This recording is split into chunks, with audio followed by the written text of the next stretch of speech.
Never. Brown baby gang. Brown baby gang. From the past. From the past to the stars we ran. Brown baby gang. Take my hand.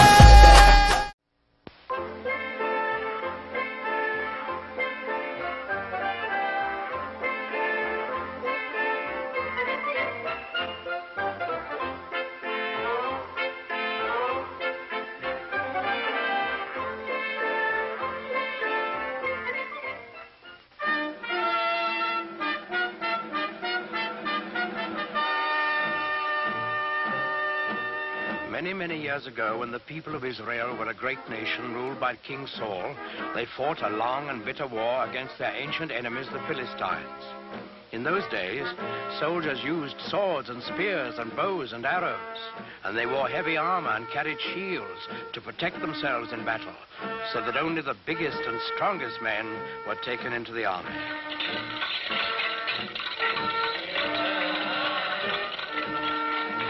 Well, in this war, the Israelites and the Philistines were pretty evenly matched. They fought many hard battles, and each side lost many men, but neither side could completely conquer the other. Then one day, while the Philistines were camped on one side of the great valley and the Israelites on the other, there came out of the camp of the Philistines a champion of their cause, a huge giant, taller and stronger and bigger than any man anyone had ever seen.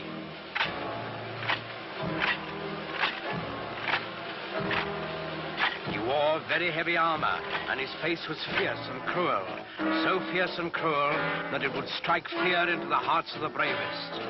This was Goliath, the giant of Gath. He strode to the center of the valley, faced the armies of Israel, and in a voice like thunder, he hurled this defiance at them. I am Goliath, the giant of Gath, and the Philistines have chosen me as their champion. You, soldiers of Israel, choose a man for you, and let him come down here and fight with me. If he kills me, we will be the servants of Israel. If I kill him, you will be slaves to the Philistines. I defy any man to accept my challenge.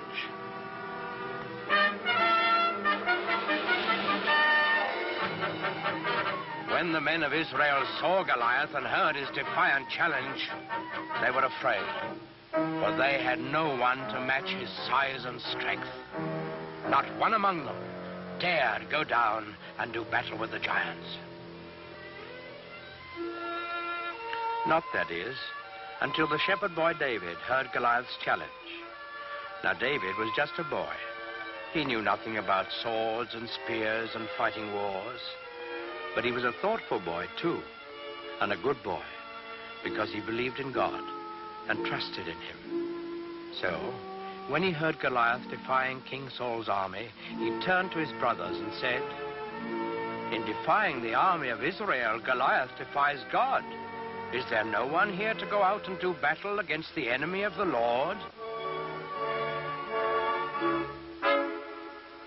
David's brothers were first surprised and then angry at him.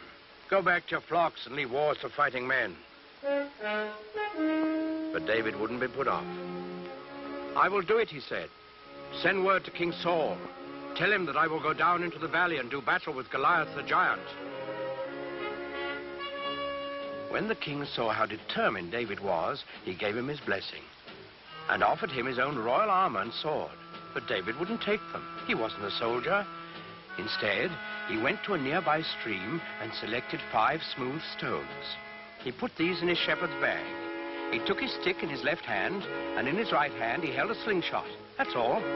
With both armies looking on, excited and expectant, David went down into the valley to meet Goliath. They met in the middle of the valley.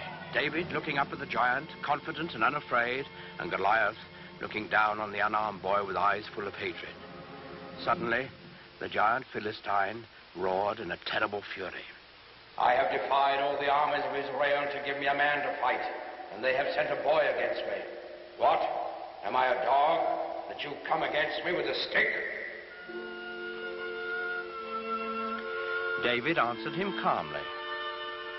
I come against you in the name of the Lord of hosts, the God of the armies of Israel, whom you have defied.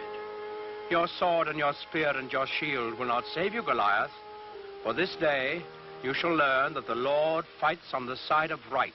Goliath let out an angry snarl. So be it. Defend yourself, boy. Goliath the giant rushed forward to make quick work of the boy champion of the Israelites.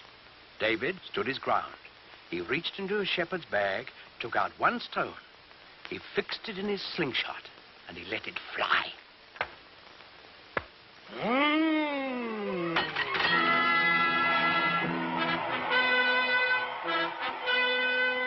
The giant was dead, and the simple shepherd boy, who trusted in God, had done what all of King Saul's army hadn't been able to do. David lifted his eyes to heaven, and he whispered a prayer.